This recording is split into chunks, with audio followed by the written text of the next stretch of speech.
며느리가 임신했다는 소식을 들었을 땐 정말 기뻤습니다. 늦은 나이에 손주를 본다는 기대감에 매일이 설렘이었죠. 그런데요, 그 아이의 아버지가 내 아들이 아니라 내 남편이라는 사실을 알게 된 순간, 내 가슴에서 무언가가 산산이 부서지는 소리가 들렸습니다. 가족이란 게 이렇게 무너질 수 있나요? 믿었던 사람들의 배신, 그 안에 숨겨졌던 끔찍한 진실. 지금부터 제가 겪은 그 지옥 같은 이야기를 들려드릴게요. 이야기를 시작하기 전 구독과 좋아요, 알림 설정 해주세요. 그리고 여러분의 공감을 댓글로 알려주세요. 1화. 축복이 찾아온 날. 그 아이가 제 손주일 줄 알았습니다. 며느리가 임신을 했다는 소식을 처음 들은 건 어느 봄날 아침이었습니다.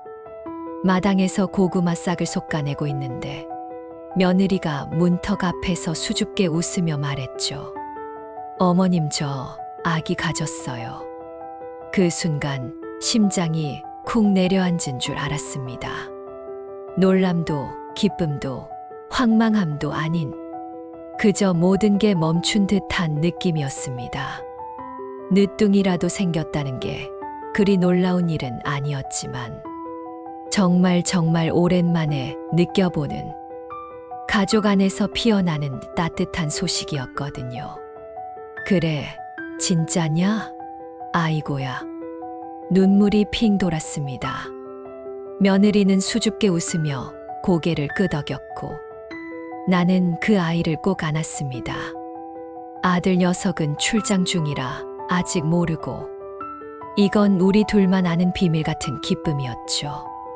나는 손이 떨릴 정도로 기뻤고 그날 저녁 찰밥을 지었습니다.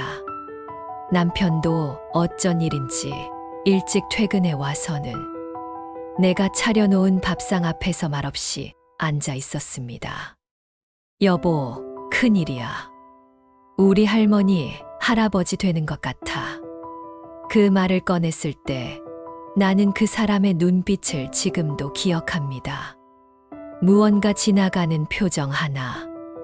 놀람인가, 당황인가, 혹은 죄책감. 그건 내가 40년을 넘게 함께 살아온 남자의 얼굴이 아니라 처음 보는 사람의 표정이었습니다. 다음 날부터 집안엔 웃음이 피었습니다. 며느리는 소파에 앉아 태교 음악을 들으며 미소를 지었고 나는 몇십 년 만에 다시 손뜨개 바늘을 꺼내어 작은 베네쩌 고리를 뜨기 시작했죠. 딸 같아도 이렇게 좋을까 몰라요. 그 말에 며느리는 눈시울을 붉혔습니다. 저도 진짜 엄마 같아요, 어머님. 그 말에 나도 울컥했습니다. 이 아이는 처음부터 참 고왔습니다. 조용하고 공손하며 항상 조심스럽게 말하고 행동하는 아이. 아들이 외국에서 데려왔을 때 내가 가장 먼저 걱정했던 게 바로 그런 거였죠. 낯선 땅에서 외로웠을 텐데 남편도 자식도 낯선 집에 들어와 얼마나 긴장했을까. 그래서 더 많이 아껴주려 했고 진짜 딸처럼 품어주고 싶었습니다. 그런데 그런 아이가 내게 이런 선물을 안겨줬으니 나는 세상 무엇보다 복받은 사람이었죠. 며칠 뒤 아들이 귀국했습니다. 정장에 넥타이를 메고 나타난 아들 얼굴은 피곤해 보였지만 내가 임신 소식을 전하자 그제야 활짝 웃더군요. 정말이야? 진짜야? 나 아빠 되는 거야. 그 아이도 순수한 기쁨이었습니다. 한동안 무뚝뚝하고 일 얘기밖에 안 하던 녀석이 배에 귀를 대고 말을 겁니다. 아기야, 안녕. 나는 아빠야. 잘 자라고 있어? 나는 문득 지금 이 순간이 너무나 완벽하다고 느꼈습니다. 늙어서 손주 하나 품에 안고 며느리는 날 딸처럼 따르고 아들은 웃고 있고 남편도 조용히 내 옆에 있었습니다. 그날 밤 남편이 베란다에서 담배를 피우며 조용히 말했습니다. 당신은 진짜 행복해 보인다.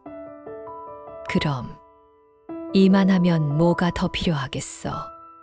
나는 웃으며 고개를 끄덕였지만 그 사람은 내 시선을 피하며 창밖을 오래 바라봤습니다. 사람은 누구나 실수할 수 있는 거야. 뜬금없는 말이었습니다. 무슨 소리야? 내가 되묻자 그는 고개를 저으며 그저 그냥 문득이라 말하더군요. 그때는 몰랐습니다. 그 말이 나를 이 지옥으로 끌고 들어올 첫 번째 균열이었단 걸. 이화. 남편의 달라진 행동. 누가 봐도 이상했는데 나만 몰랐던 거죠. 사람이 늙으면 눈치는 빨라지고 말수는 줄어든다더니 그 말 나이 들고 보니 뼈저리게 이해가 됩니다. 말하지 않아도 느껴지는 공기의 떨림. 시선이 살짝 비껴갈 때 묻어나는 그 불편함. 무심한 손짓 하나에 숨겨진 속내. 그 모든 걸 나는 봤습니다. 하지만 모른 척했습니다. 내가 예민한가 보다. 괜한 오해로 분위기를 망치고 싶진 않다. 스스로를 그렇게 달래며 스쳐 지나가는 낌새들을 외면했습니다. 지금 생각하면 참 어리석었죠. 아니, 외면이 아니라 외면하고 싶었던 거였죠. 남편은 요즘 부쩍 집에 일찍 들어왔습니다. 퇴직한 이후로도 친구들과 골프니 낚시니 바쁘다며 바깥일이 많았던 사람이 요즘은 꼭 저녁이면 돌아와 며느리와 한 테이블에 앉아 차를 마셨습니다. 소화 안 되면 따뜻한 생강차가 좋아요. 어머님은 배차를 좋아하시는데 전 요즘 자두 말린 걸 넣어봐요. 아버님, 이거 드셔보세요. 아기 태교에 좋대요. 그들은 그렇게 조용히 은밀하게 가까워지고 있었습니다. 처음엔 그저 며느리가 살가운 거라 여겼습니다. 내가 그 아이를 딸처럼 아끼니까 아마 남편도 자연스럽게 정이 간 거겠지. 그렇게 넘겼죠. 하지만 어느 날 아들이 출장으로 다시 나간 후의 일이었습니다.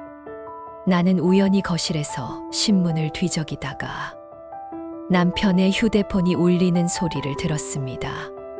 씨, 오늘도 감사했어요. 화면에 뜬 문자. 보낸 사람은 내 며느리였습니다. 그 순간 심장이 털썩 주저앉는 것 같았습니다.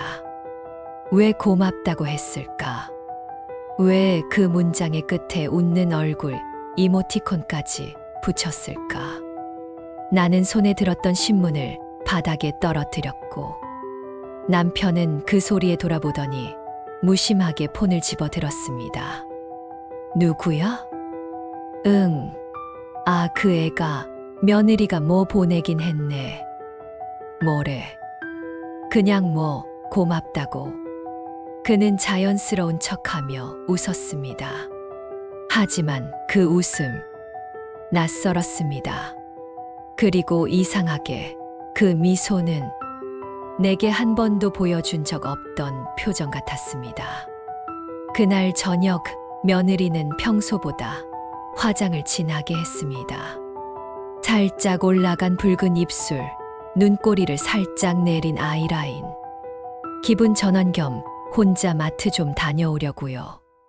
그녀는 짧은 코트를 걸치고 나갔고 나는 한참 후 그 모습 그대로 돌아온 남편의 옷깃에서 희미한 향수를 맡았습니다. 분명히 같은 냄새였습니다. 며느리가 나가기 전 뿌린 그 향. 그제야 나는 확신했죠. 두 사람이 서로를 알고 있다는 걸. 그리고 그것이 단순한 우연이나 가족 간의 다정함이 아니라는 걸.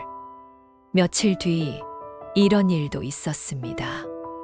나는 며느리와 함께 산부인과를 가기로 한 날, 집에서 지갑을 두고 나와 다시 돌아왔습니다.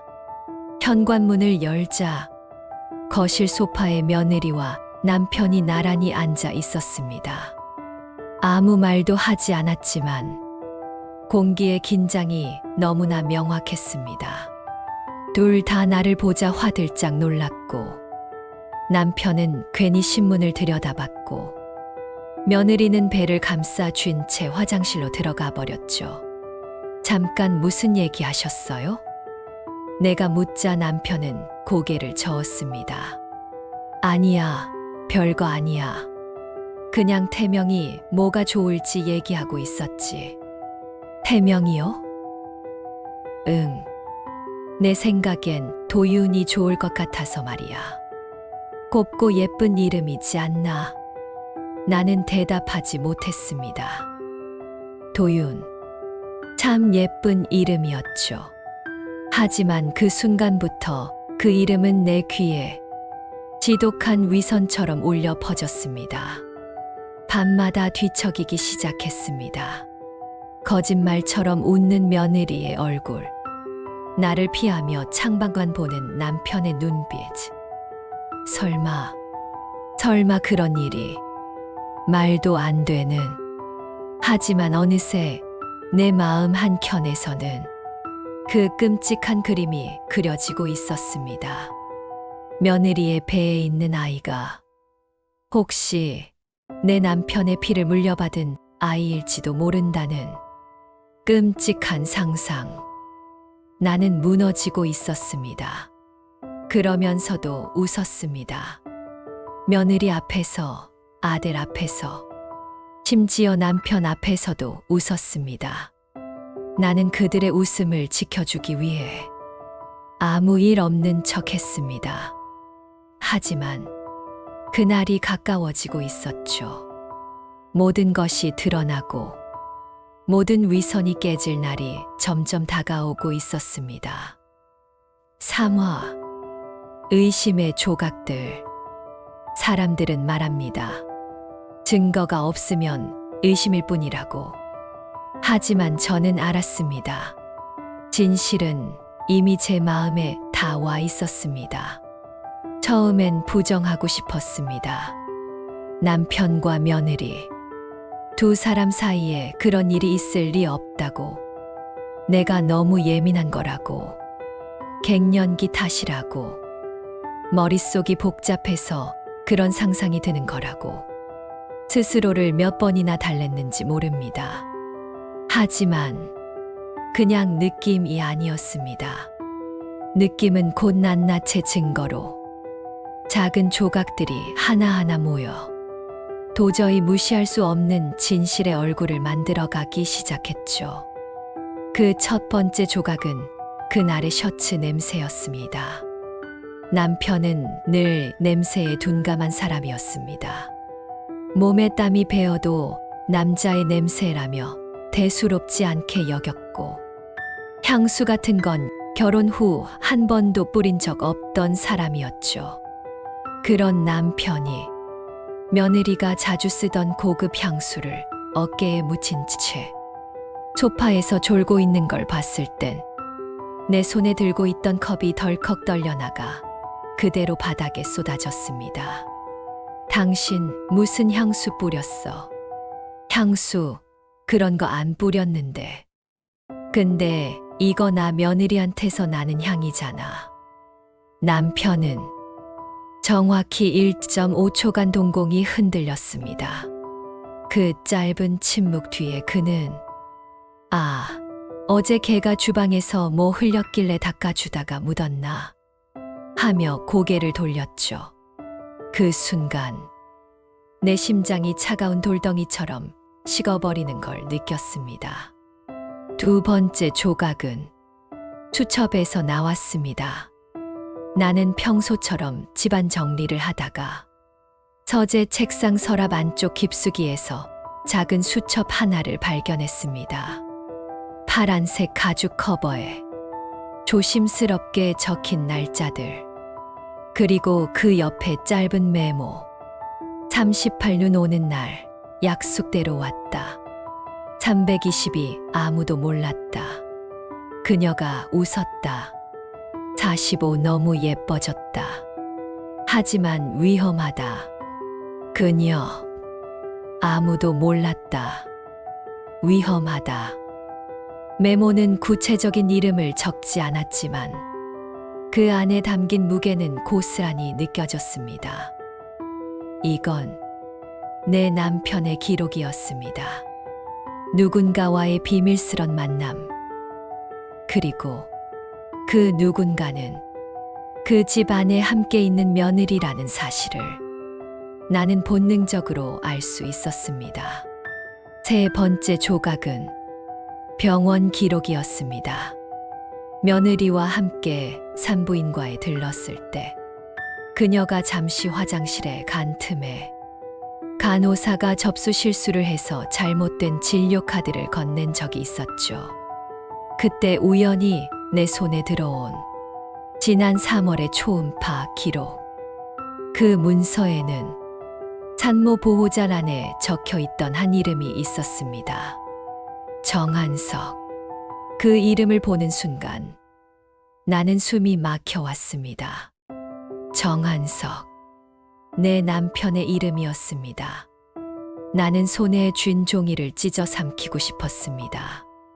아무도 보지 못하게 이 진실을, 이 기록을 다시 눈앞에서 지워버리고 싶었습니다. 하지만 이미 퍼즐은 맞춰지고 있었습니다. 남편의 수첩, 며느리의 메시지, 그리고 병원 기록. 이제 나는 확신했습니다. 그 아이는 내 아들의 아이가 아니라 내 남편의 아이라는 사실을. 그날 밤 나는 잠든 남편의 얼굴을 오래 들여다봤습니다. 내가 40년을 함께한 사람, 내 청춘을 같이 보내고 내 젊은 날의 눈물을 닦아줬던 사람, 그 사람이 이제 내 며느리를 안고 내 손주인 줄 알았던 아이의 아버지라니. 나는 소리 없이 흐느꼈습니다. 입술을 깨물며 그 어떤 말도 꺼내지 못한 채 혼자 이불을 끌어안고 웅크렸습니다. 왜 묻지 않았냐고요. 그 순간 나는 아직도 혹시 내가 틀렸을지도 모른다는 희망 섞인 미련 하나를 완전히 놓지 못하고 있었거든요.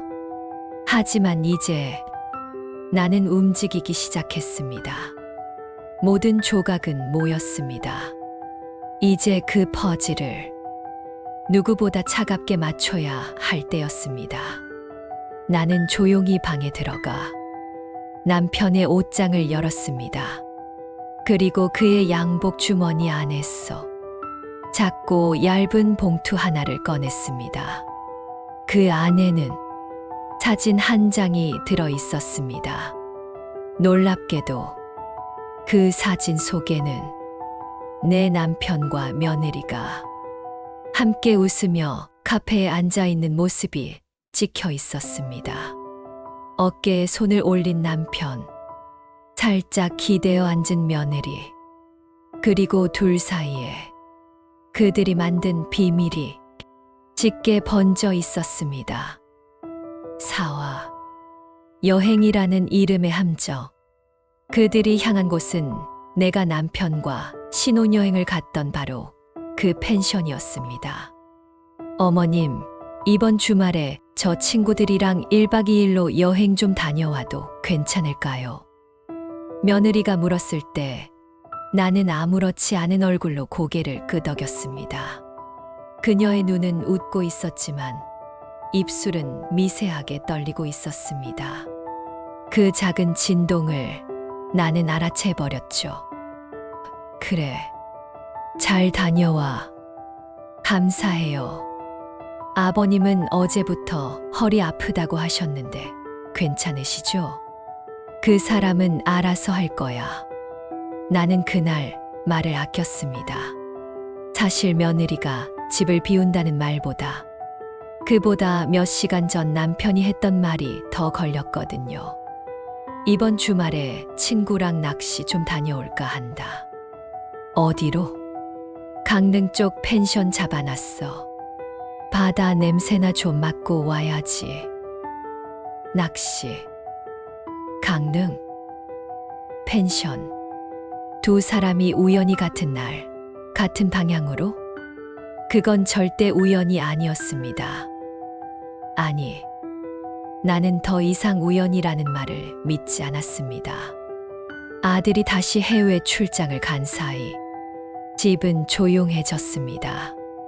나는 혼자 앉아 찰밥을 씹으며 멀리서 들려오는 기차 소리를 들었습니다. 지금쯤 둘이 함께 기차에 올라탔겠지. 내 심장은 텅 빈 방처럼 울리고 있었습니다. 나도 모르게 전화기를 들었지만 걸 수가 없었습니다. 무슨 말을 해야 할지, 어떻게 물어야 할지 몰랐기 때문이죠. 지금 어디세요?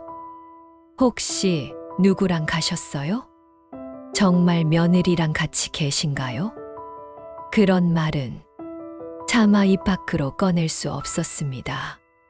그 순간 나는 여전히 내가 틀렸기를 바라고 있었으니까요. 하지만 모든 기대는 다음 날 완전히 산산이 부서졌습니다. 나는 남편의 서랍에 있던 영수증 하나를 우연히 보게 되었습니다. 강릉의 한 펜션, 2인 숙박 예약. 객실 이름은 로맨틱 스위트. 그건 내가 35년 전 남편과 처음 여행을 갔던 바로 그 펜션이었습니다. 객실 이름도 바다뷰도 심지어 가격도 너무 익숙해서 소름이 돋을 정도였죠. 거기엔 분명 추억을 의도한 감정이 담겨 있었습니다.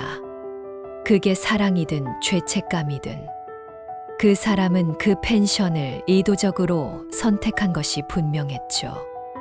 그리고 더 끔찍한 건 며느리의 침대 맡 협탁 위에도 같은 영수증이 한 장 놓여 있었다는 겁니다.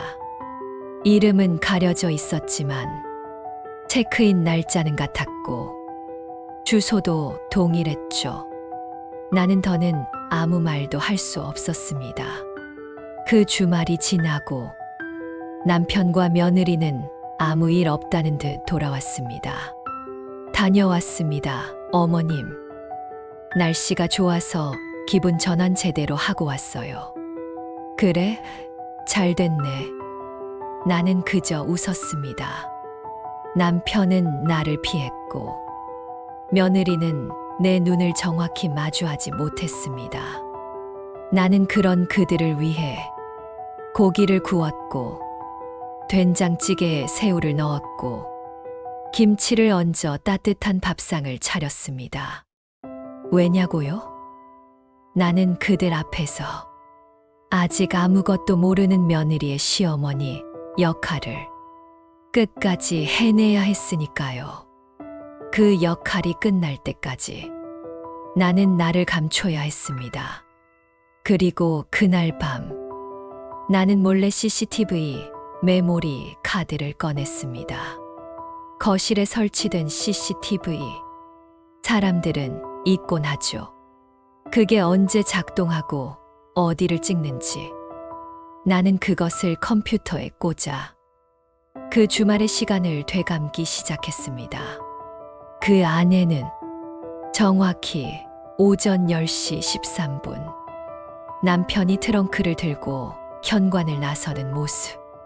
그 뒤로 3분쯤 지나 며느리가 꾸민 모습으로 조심스럽게 뒤따라 나가는 장면이 담겨 있었습니다. 그들은 같은 방향으로 사라졌고 그날 저녁 다시 들어온 건 함께였습니다.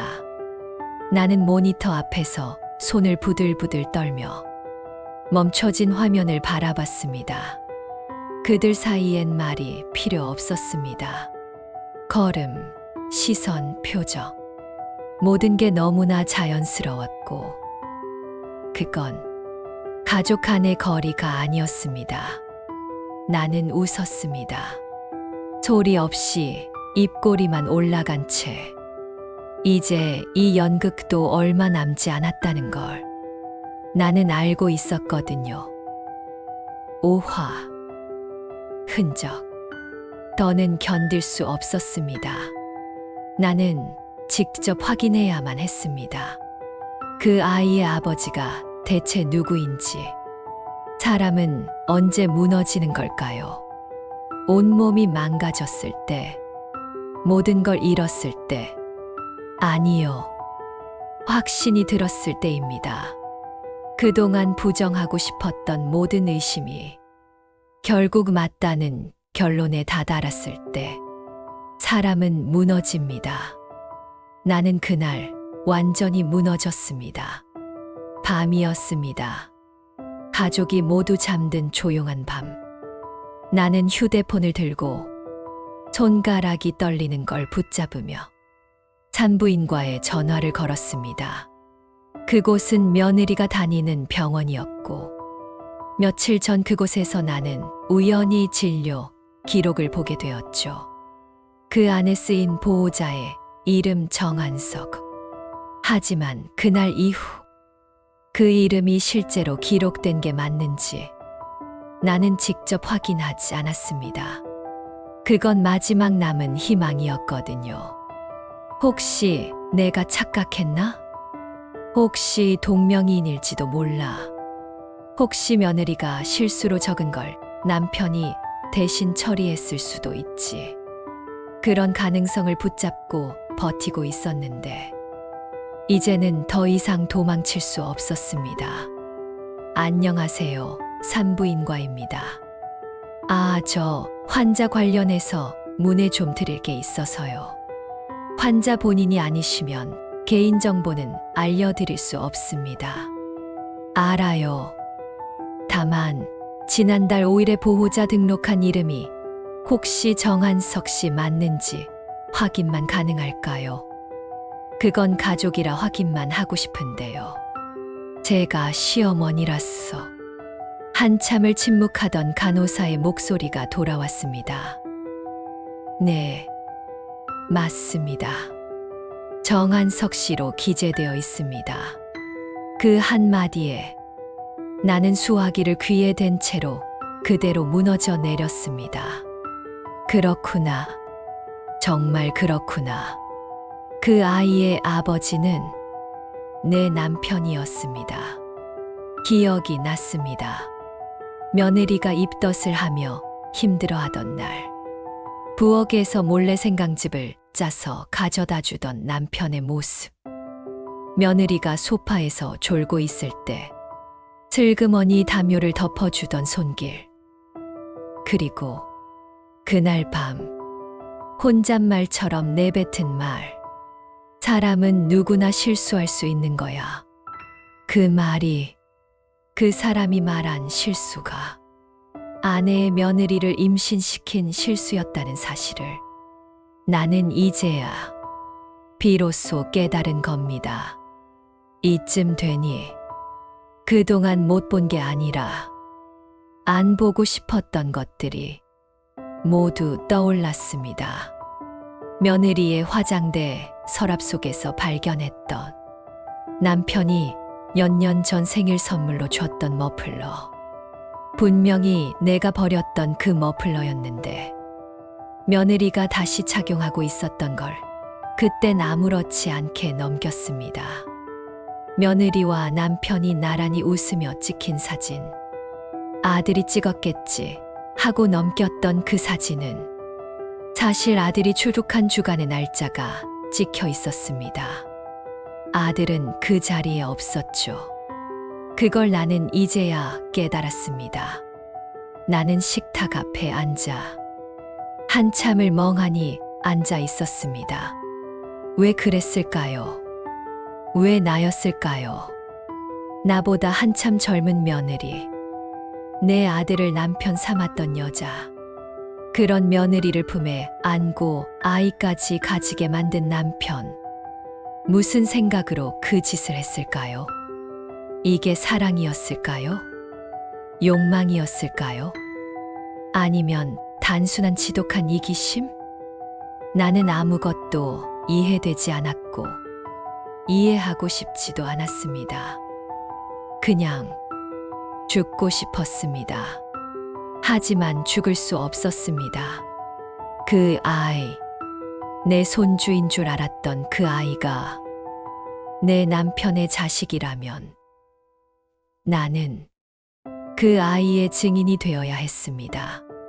그날 밤 나는 며느리의 방문 앞에 섰습니다. 노크를 하려다 손이 멈췄습니다. 문을 열면 그 아이가 깰까봐, 문을 열면 내가 무너질까봐 그냥 조용히 돌아섰습니다. 그리고 내 방 서랍 속에 있던 봉투 하나를 꺼내 그 안에 유전자 검사 키트를 넣었습니다. 끝을 봐야 한다. 나는 내일 조용히 DNA 검사를 진행하기로 결심했습니다. 6화 며느리의 고백. 그날은 실수였어요. 어머님 정말 그런 뜻이 아니었어요. 그날 아침 나는 며느리의 밥그릇에 미역국을 퍼주며 말했다. 산모는 아침에 따뜻한 거 먹어야지. 미역국에 들깨 넣었어. 속 편할 거야.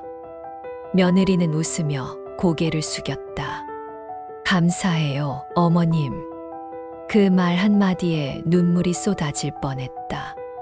이제 곧 이 집에서 우리가 나눈 웃음과 식탁, 함께 만든 시간들이 모두 산산조각 날 것이라는 걸 나 혼자만 알고 있었기 때문이었다.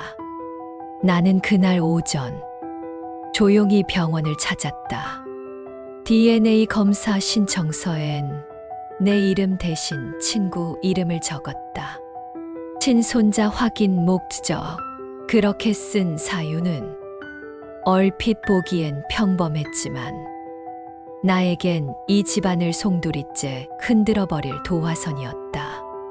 며느리의 칫솔모에서 채취한 샘플, 남편이 쓰다 버린 손수건의 침.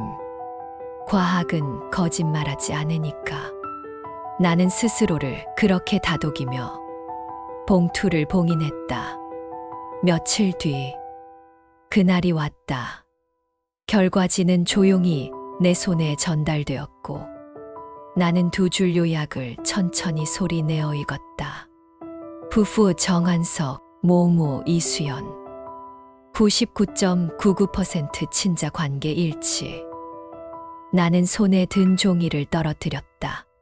세상이 회색으로 보였다. 귀가 멍하고 머리는 하얗게 질렸다. 그리고 그날 밤 나는 드디어 며느리에게 물었다. 밤 10시가 넘은 시간, 남편은 마당에서 담배를 피우러 나갔고 아들은 출장 중이었다. 나는 조용히 며느리 방을 노크했다. 수연아, 나랑 얘기 좀 하자. 그 아이는 조금 놀란 얼굴로 나를 바라보더니 침묵한 채 고개를 끄덕였다. 우리는 마주 앉았다. 나는 조용히 종이를 꺼내 테이블 위에 올렸다. 이게 뭔지 설명 좀 해줄래? 그녀는 한참 동안 종이를 내려다봤다. 숨을 삼키는 소리가 마치 고장난 시계처럼 들렸다. 어머님.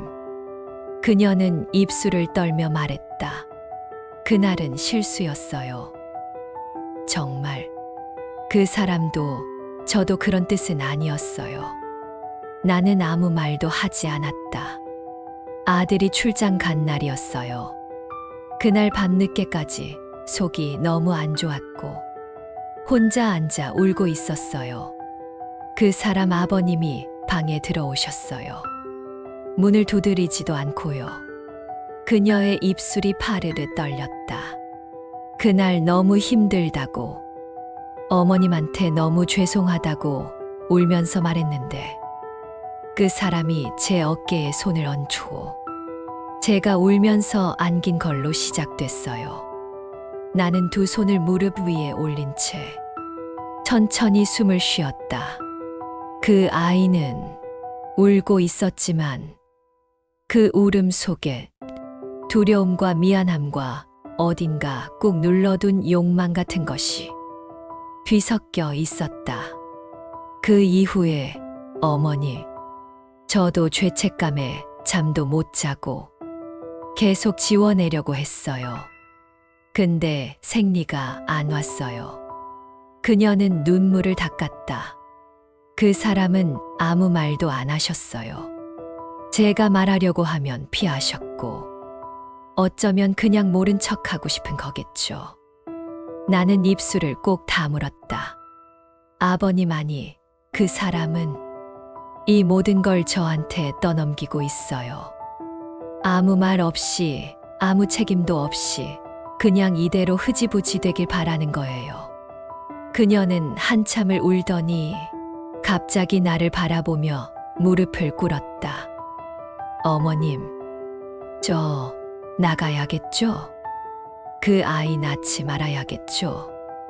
나는 한참 동안 침묵했다. 무너졌습니다.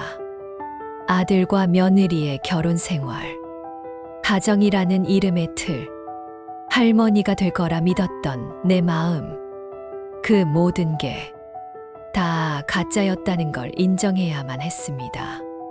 그럼에도 불구하고 나는 그 아이를 보며 이렇게 말했습니다.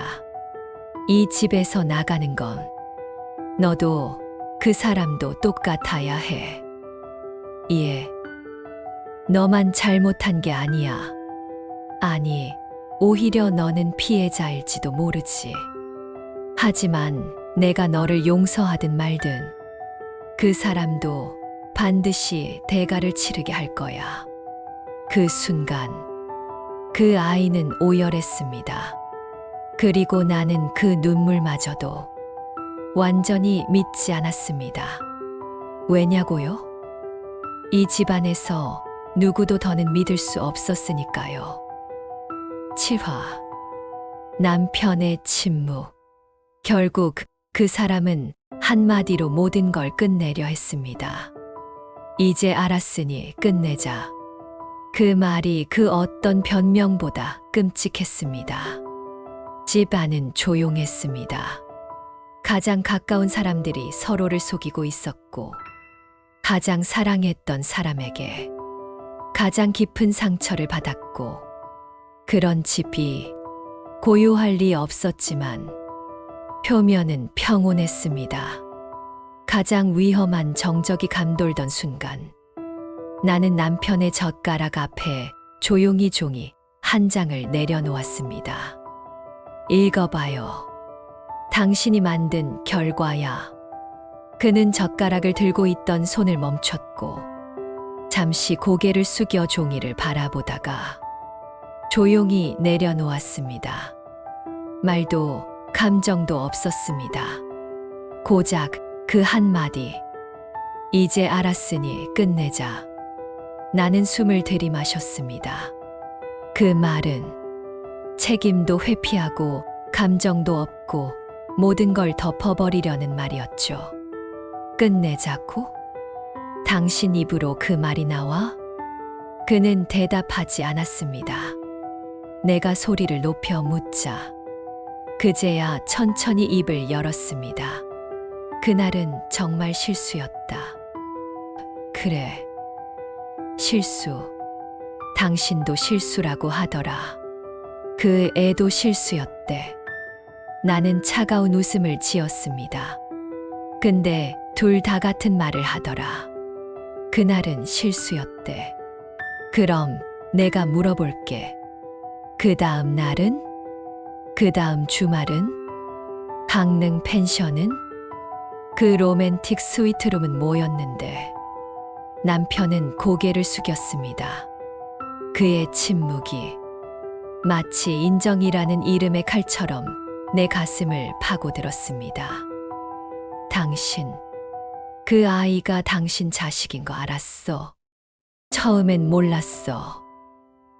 근데 입덧하고 검진 가고 초음파 사진 보여주는데 어느 순간 그 아이가 내 아이일지도 모른다는 생각이 들더라. 그럼 왜 아무 말 안 했어? 뭐라고 했어야 돼? 당신한테, 아들한테, 애한테. 당신은 그냥 아무 말 안 하고 넘어가려고 했던 거야? 이 집이, 이 가족이 당신한테는 그냥 입 다물고 지나가도 되는 일이었어. 그는 한참을 침묵하더니 결국 이렇게 말했습니다. 나 그 애를 사랑하지는 않았어. 뭐라고? 그 애한텐 감정 없었어. 그냥 순간이었어. 너무 어리니까. 아들이랑 다투고 나서 울고 있는데 나도 취해 있었고 그 말이 끝나기도 전에 내 손이 테이블을 쳤습니다. 당신 지금 정당화하려고 하는 거야? 그 아이가 어려서, 당신이 취해서, 상황이 그렇게 흘러가서. 아니, 그런 뜻이 아니라. 그럼 어떤 뜻인데? 그날 이후 몇 번이고 만났잖아. 그 애배에 당신 아이가 있다는 거 알면서서 그 옆에 앉아 밥 먹고 함께 웃고 같이 손자 기다리는 척하면서 날 속였잖아. 그는 침묵했습니다. 나는 숨이 턱 막혀 말을 잇지 못했죠. 정말 그가 그렇게까지 무정한 사람일 줄은 몰랐습니다. 차라리 오열을 했더라면, 차라리 무릎을 꿇었더라면 내가 이성을 잃고 때렸을지도 몰라요. 그런데 그는 너무 조용했습니다. 너무 담담했습니다. 그 침묵은 모든 것을 내려놓은 사람의 태도였습니다. 아들한테는 말 안 할 거야. 그 아이가 누구 아이인지 모르게 하고 싶어. 그 한마디에 나는 주먹을 쥐었습니다. 그게 당신이 이 집안에서 아버지라는 인간이 할 말이야? 그 애가 무너지면 아들도 무너질 거야. 그건 나도 두렵다. 그 순간 나는 그를 완전히 놓아버렸습니다. 이 사람은 지키고 싶은 건 가족도 아들도 며느리도 아니고 그냥 자기 체면뿐이구나. 그날 밤 나는 혼자 방에 들어와 불을 끈 채로 남편의 사진이 담긴 앨범을 펼쳤습니다. 젊은 날의 얼굴, 아이들과 찍은 가족 사진, 우리 둘이 여행지에서 웃던 셀카들, 그 모든 장면들이 지독하게 가짜처럼 느껴졌습니다. 나는 사진들을 하나하나 찢었습니다. 그리고 손으로 남편의 얼굴을 구겨 뭉쳤습니다. 이제 남은 건 내가 이 집에서 어떻게 나올지, 그리고 그들에게 어떤 값을 치르게 할지만 남았습니다. 용서는 사람이 하는 게 아니었습니다. 그건 신이 하는 거죠. 나는 신이 아니니까 그들에게 지옥을 보여줄 차례였습니다. 8화 무너진 가정. 비극은 그렇게 조용히 무너졌습니다. 누구도 소리를 지르지 않았고 그 어떤 폭력도 없었습니다. 그저 서로 외면한 채 멀어졌습니다. 아들에게 모든 걸 말한 건 내가 아니었습니다. 그날 아침 며느리가 식탁에 앉지도 못하고 구토를 하며 울부짖었고 남편은 방 안에 틀어박힌 채 나오지 않았습니다. 그리고 그 모든 걸 아들이 돌아와 눈으로 직접 보았습니다. 무슨 일이야, 엄마? 밥 먹고 얘기하자. 아니, 지금 며느리 얼굴 왜 그래? 아버지는 왜 방에 계셔? 나는 더 이상 감출 수 없다는 걸 알았습니다. 하지만 내가 말하려 입을 떼기도 전에 며느리는 이미 무릎을 꿇고 있었습니다. 오빠, 미안해요. 정말 미안해요. 저 그 아이 오빠 아이 아니에요. 그 순간 아들의 눈이 무너졌습니다. 그 깊은 눈동자가 한순간에 허물어졌고 그는 아무 말 없이 뒤돌아 나가버렸습니다. 나는 따라가지 않았습니다. 그 아이는 그 누구보다도 혼자 정리할 시간이 필요했을 테니까요. 그날 밤 아들은 집에 들어오지 않았습니다. 다음 날, 그 다음 날도 마찬가지였죠. 전화도 받지 않았고 문자도 답이 없었습니다. 며느리는 매일 문 앞에 앉아 울었습니다. 그 사람 돌아올까요? 나는 대답하지 않았습니다. 왜냐하면 돌아온다고 해도 그건 이 집이 다시 가족이 된다는 뜻은 아니니까요. 남편은 말이 없어졌습니다. 식사 시간에도 마당에서도 조용히 담배만 태우며 시선을 피했습니다. 내가 앞에 있어도 눈을 마주치지 않았고 말을 걸어도 고개만 끄덕였으며 마치 모든 게 지나간 일인 양 아무 일도 없었다는 듯 행동했습니다. 하지만 그 사람의 어깨는 무거웠습니다. 나는 매일 아침 그가 마당에 걸터 앉아 담배를 태우는 걸 봤습니다. 그 연기 사이로 피어나는 그 사람의 회피, 비겁함, 도망. 그건 절대 후회가 아니었습니다. 그저 도망칠 구멍을 찾지 못한 사람의 모습이었죠. 며느리는 결국 정신과 치료를 받기 시작했습니다. 식사를 하지 않았고 혼잣말을 했으며 밤마다 비명을 지르며 울었습니다. 그날 제가 잘못했어요. 어머님, 제발 저를 살려주세요. 나는 그 아이를 안을 수도 없고 밀쳐낼 수도 없었습니다. 왜냐하면 그 아이는 가해자이자 피해자였으니까요. 그 아이도 남편에게 상처 입었고 아들에게 죄책감을 품었고 나에겐 무릎 꿇어야 할 존재였지만 그 안엔 누군가의 어두운 그림자가 덮어 씌운 죄가 고스란히 새겨져 있었습니다. 집은 무너졌습니다. 밥상은 사라졌고 가족이라는 이름은 흩어졌고 침묵만이 이 집의 주인이 되었습니다. 그리고 나는 마지막으로 이 집을 쓸기 시작했습니다. 청소기를 돌리고 창문을 닫고 수건을 정리하고 벽지를 떼고 앨범을 정리했습니다. 내가 이 집을 떠나기 위한 준비였습니다. 더는 이곳에 머물 이유가 없었습니다.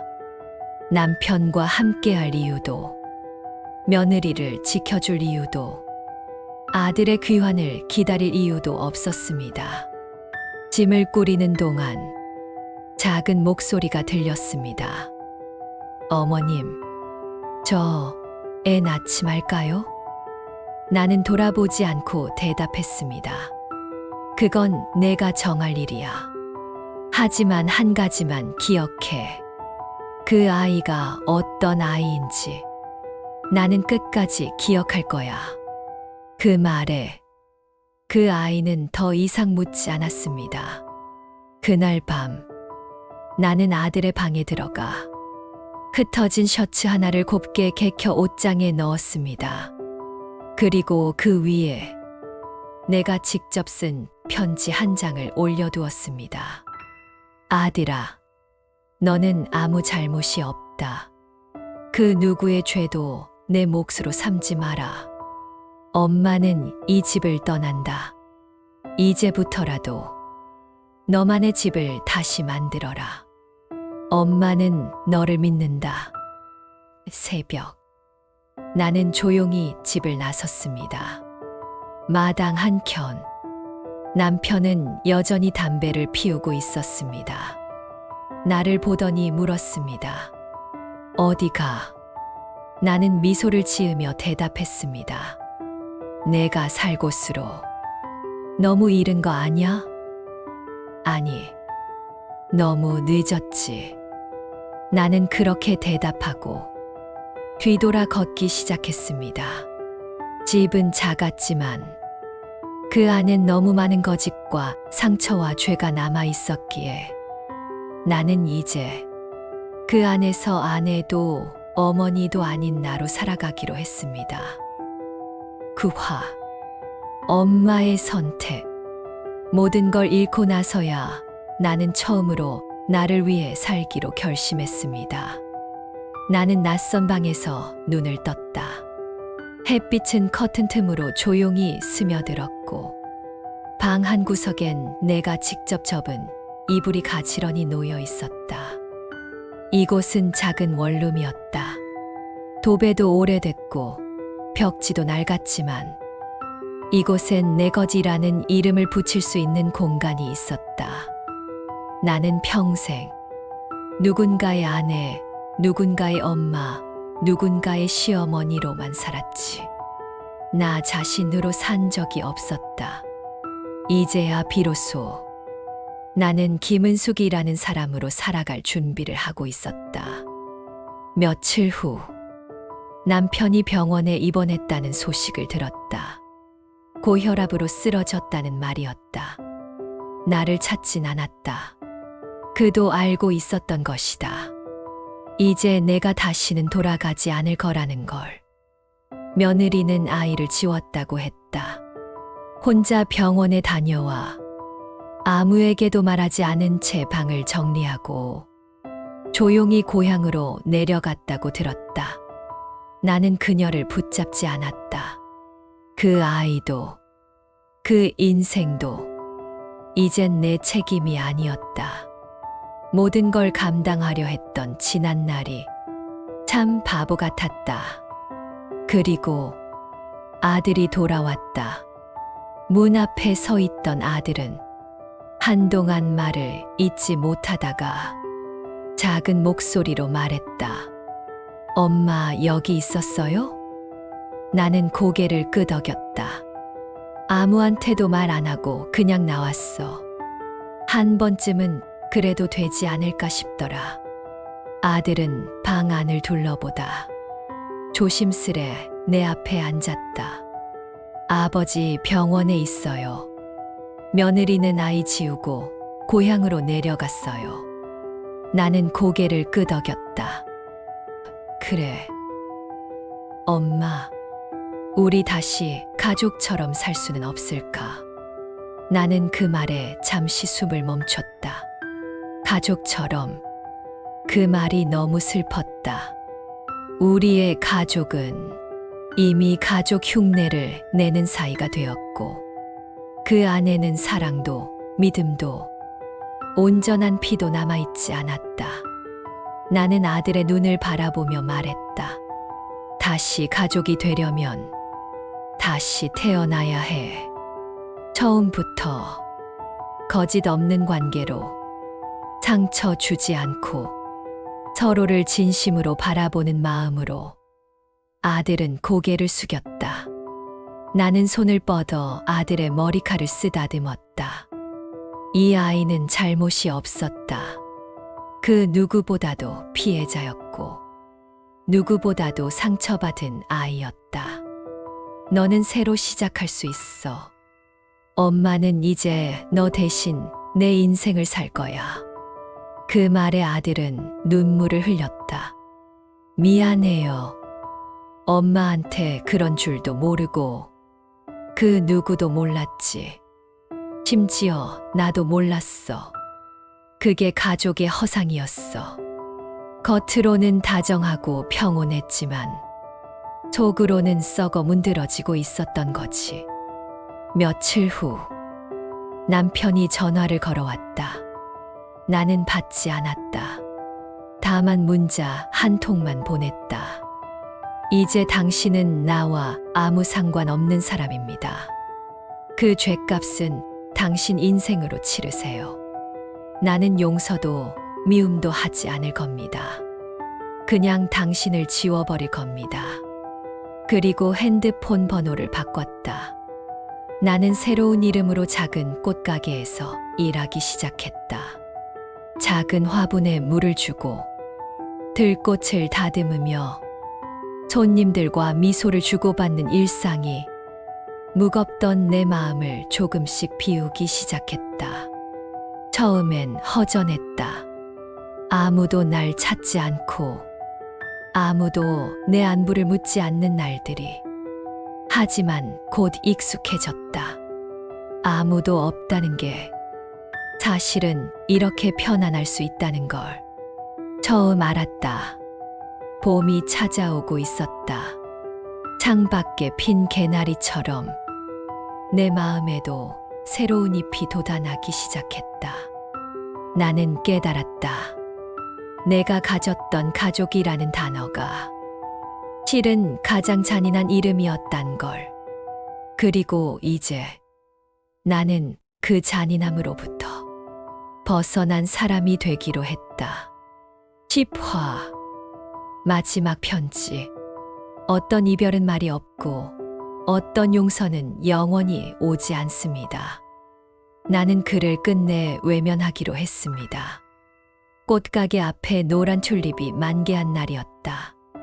따스한 봄바람이 붓처럼 스쳐 지나가던 오후. 나는 평소처럼 진열대 아래를 정리하다가 문 앞에 조용히 놓여있는 봉투 하나를 발견했다. 흰 편지 봉투. 구겨진 흔적도 없고 딱 한 줄만 쓰인 글씨. 김은수, 님 앞. 나는 그 글씨를 한눈에 알아봤다. 남편의 필체였다. 손이 떨렸다. 보지도 않고 찢어버릴까, 그대로 돌려보낼까 수없이 고민했지만 결국 나는 조심스럽게 편지를 열었다. 은수가. 내가 이 편지를 볼지 안 볼지는 모르겠다. 사실 이젠 연락처도 모르고 전화도 받을 것 같지 않아서 이렇게 편지를 쓴다. 많이 늦었다는 거 안다. 미안하다는 말 1000번을 해도 모자라단 것도 안다. 죽기 전에 단 한 번만 내 얼굴을 보고 싶다. 어떤 말도 하지 않을게. 그저 한 번만 날 봐줬으면 좋겠다. 병원 침대에 누워 있으니 지나온 날들이 다 죄처럼 떠오른다. 너한텐 내가 제일 큰 죄인이겠지. 그래도 그날 밤 내가 내게 등을 돌리고 떠나던 모습은 평생 내 기억 속에서 가장 따뜻하고 슬픈 장면으로 남아있다. 은수가, 나 좀 봐줘. 한 번만 내가 나를 마지막으로 외면하지 않기를 바란다. 정한석 올림. 나는 편지를 쥔 손을 천천히 내려놓고 작은 철제 화로에 불을 붙였다. 그리고 아무 말 없이 그 편지를 넣었다. 종이가 불타며 검은 재가 되어 흩날렸다. 그 불빛 속에서 나는 아무 말도 하지 않았다. 아무 눈물도 아무 미련도 남기지 않았다. 단지 한 줄, 그가 남긴 문장이 떠올랐다. 한 번만 봐줘. 나는 속으로 되뇌었다. 당신은 이미 내 눈에서 사라진 지 오래야. 그날 밤 나는 오래된 일기장을 꺼냈다. 김은숙이라는 이름으로 다시 시작한 첫날부터 기록해온 이야기들. 꽃가게 첫 출근. 처음 내 이름을 불러준 단골 손님. 혼자 지하철을 타고 꽃시장에 다녀온 날. 혼자 밥을 먹으며 눈물 대신 김치 국물을 넘겼던 날. 그 모든 기록은 이전의 나. 누군가의 아내, 누군가의 엄마, 누군가의 시어머니였던 나와는 완전히 다른 존재를 말해주고 있었다. 나는 이제 과거를 끌어안고 사는 사람이 아니라 과거를 떠나보낸 사람으로 살아가고 있었다. 며칠 후 아들이 꽃가게 앞에 조용히 찾아왔다. 엄마 편지 받았어요? 응. 아버지 폐렴 합병증으로 위독하대요. 마지막으로 보고 싶어 하는데 갈래요? 나는 잠시 고개를 들어 노랗게 핀 프리지어를 바라보았다. 그 향이 참 맑았다. 그리고 마음도 맑아지는 기분이었다. 아니, 나는 대답했다. 그 사람에게 보여줄 얼굴은 없어. 나는 이제 내 얼굴로 살아가기로 했거든. 아들은 고개를 끄덕였다. 그럴 줄 알았어요. 근데 잘했어요. 엄마는 엄마 인생 살아야죠. 나는 웃었다. 그래. 이제 나는 누군가의 그림자 속에서 사는 사람이 아니라 빛 속에서 스스로의 그림자를 가진 사람이 되었으니까. 그날 밤 나는 창문을 열고 봄바람을 맞았다. 이제는 울지 않았다. 이제는 흔들리지도 않았다. 그저 마음 한가운데 잔잔한 호수처럼 고요함이 퍼지고 있었다. 그리고 그 속에서 나는 다시 한번 내 이름을 불러보았다. 김은수. 고생했어.